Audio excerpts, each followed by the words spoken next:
It's symptomatic of a high-concept, tentpole-driven system of studio filmmaking that even our most treasured directors must struggle to find funding. Even more so if he or she has an unbroken string of critically acclaimed works to their credit.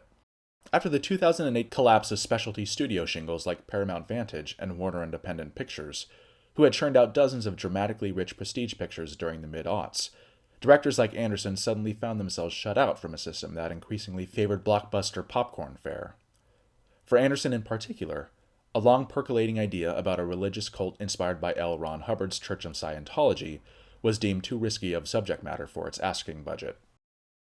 Anderson and his producing partners Daniel Lupi and Joanne Seller struggled to find funding for this new project for nearly 5 years, a fact made all the more excruciating because There Will Be Blood had generated some of the best reviews of his career.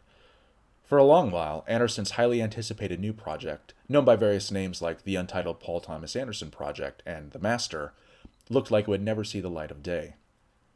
Enter Megan Ellison, a rapidly ascendant producer with a love for visionary auteurs and their work, as well as the considerable financial resources to help make them. In an industry increasingly paralyzed by risk and creative bankruptcy, bold figures like Ellison represent a beacon of hope that art and commerce don't necessarily have to be at odds from one another. The Master defies narrative convention in that there's no traditional story arc for audiences to follow. Instead, Anderson lets the story unfold in a compellingly obtuse way that highlights the two leads' off-kilter orbit around each other. The result is a strange hybrid combining the starkness and gravitas of There Will Be Blood, with the eccentric abstraction of Punch Drunk Love. There's no condemnation of Scientology to be found here, like many had simply assumed or believed before seeing it. Instead, Anderson's vision is a portrait of a deeply disturbed individual finding his place within a community. It just so happens that community is a cult. Drawing further inspiration from Let There Be Light, John Huston's documentary about World War II veterans and PTSD, Anderson centers the Master's focus on Freddie Quell, an eccentric, unstable man whose condition was amplified by the shell shock he contracted during the war's Pacific Theater. In his first major screen role since his staged breakdown as performance art in I'm Still Here, Joaquin Phoenix crafts a haunting Oscar-nominated depiction of a man ravaged by war and self-abuse, commanding our undivided attention in every frame while fully immersing himself in his character, much like Daniel Day-Lewis had done in There Will Be Blood. Having appeared in all but one of Anderson's feature films prior, The Master sees the late Philip Seymour Hoffman turn in one last Oscar-nominated performance for the director before his untimely death in early 2014. Hoffman plays the titular Master, known also as Lancaster Dodd, the enigmatic and charismatic figurehead of a new religious following known simply as The Cause.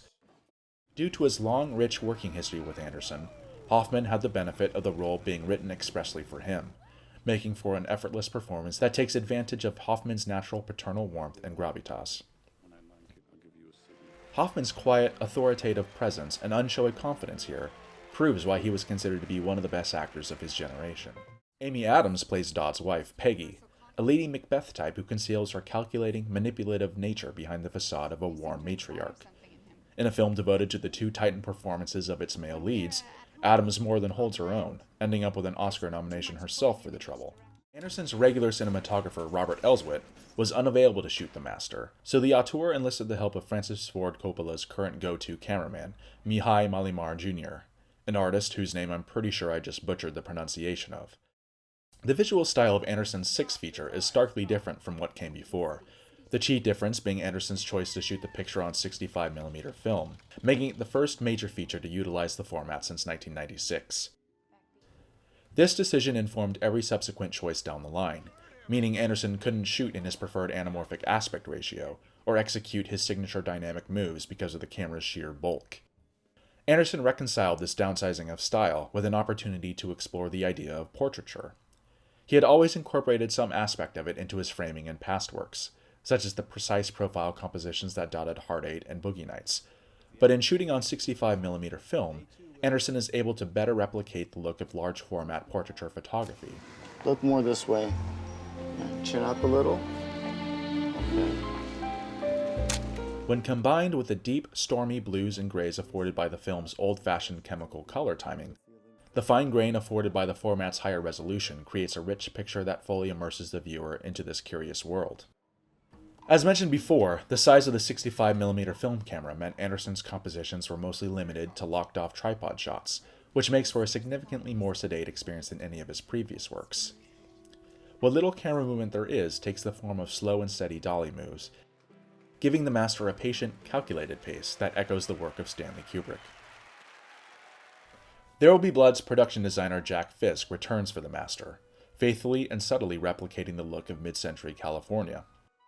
Every non-organic thing within the bounds of Anderson's frame, the costumes, the color palette, Lancaster's trusty yacht, is Fisk's domain. And his unwavering commitment to authenticity and Anderson's vision helps to create an engrossing experience that never feels false or out of place.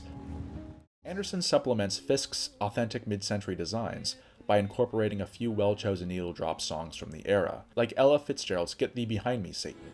Compared to the wall-to-wall disco explosion of Boogie Nights, the relatively sparse placement of source tracks here shows the discipline and restraint of a mature filmmaker who is secure and confident in his vision. Increasingly reliant on original score to communicate his intended tone, Anderson again works with There Will Be Blood's Johnny Greenwood. With the master, Greenwood crafts a lumbering staccato score that promises mystery and discovery, while echoing the hypnotic techniques that practitioners of the cause use on their followers. Throughout the course of his filmography, Anderson's exploration of family dynamics, sexual dependence, and the cultural heritage of California have evolved in surprising ways. California is notorious for its laid-back, inclusive social structures that allowed the rise of Scientology and other fringe religions. Just as Scientology is distinctly tied to the Golden State in its origins and operations, so too does the master's fictional organization claim California, specifically San Francisco and the state's northern region, as its physical and spiritual territory.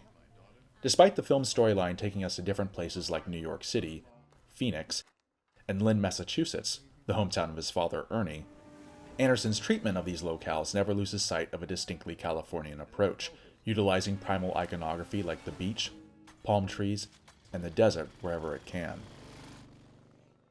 Anderson's continued fascination with family dynamics uses the master to explore the idea of family in a larger sense, a community, and the sense of belonging to one. As a lost soul without any family that we know of, Freddy comes off like a complete mess of a human being. He travels the world as an aimless drifter, with no real driving force pulling him along besides the pursuit of fleeting comforts like rot-gut booze and fast women. It's not until he's caught under the spell of Lancaster's charismatic charlatan that he finds a semblance of peace and companionship. He's able to calm his voracious sexual appetite and channel it into what he perceives to be meaningful pursuits, in service to something greater than him. The film's stakes and key emotional conflicts stem from Freddy's presence within the community becoming a liability and a danger to Lancaster and Peggy. In this way, the master plays like a mirror image to There Will Be Blood. Both films hinge on the relationship between father and son, with the father being a powerful man of influence and means, while the initially loyal son embodies the threat of the father's professional demise. The similarities become most evident in each film's climax, which both take place in the father's grand cathedral-like office. There Will Be Blood finds the scene bathed in darkness, as Daniel Plainview venomously rejects his son and condemns himself to a life of wretched loneliness. Conversely, Lancaster Dodd's office is awash in blinding daylight, and while he also releases Freddy of his bond, he does so in a warm, reassuring manner that's meant to bring peace to Freddy's inner chaos. As a continuation of Anderson's weighty examinations of profoundly flawed men, the master was received with great enthusiasm by critics. However, the positive reaction was not as universal as it was for There Will Be Blood. Anderson's works have never exactly lit the box office on fire, and the master is no exception. However, its winning of the Silver Lion Award at the Venice Film Festival, as well as the Academy Award nominations for its 3 leads, ensures the master's place as one of Anderson's defining works. For his first music video in a decade, Anderson teamed up once again with his old flame Fiona Apple, crafting the video for Hot Knife, the closing single off of Apple's new album, The Idler Wheel. The video features a simple, conventional performance that slowly reveals a layered complexity as the song builds. The visual trickery that marked Anderson's previous videos for Apple returns in somewhat subdued form, showcasing Anderson's discipline and restraint as his craft has matured. In an aesthetic conceit carried over from the master, Anderson shoots Apple against a black background, lighting her in the style of portraiture. The color palette is even similar, featuring creamy highlights and complemented by neutral desaturated tones. He mirrors the track's layered vocals with a triptych of panels, surrounding Apple on both sides with backup vocalists featured in profile. The result is a subtle tapestry that visually echoes the construction of the song itself. Anderson's 16-year rise from maverick indie upstart to elder statesman of American prestige cinema has been a breathlessly unpredictable one. The assertion that Anderson is one of our greatest living directors is one that's widely agreed upon by the international cinematic community. And while one might think this would all go to his head, Anderson has shown a remarkable degree of modesty and mischievousness that endears him where other pretentious visionaries might fall short. By merging old-school aesthetic sensibilities with new-school storytelling techniques, Anderson has directly inspired a generation of up-and-coming filmmakers while securing his own place among the pantheon of great directors.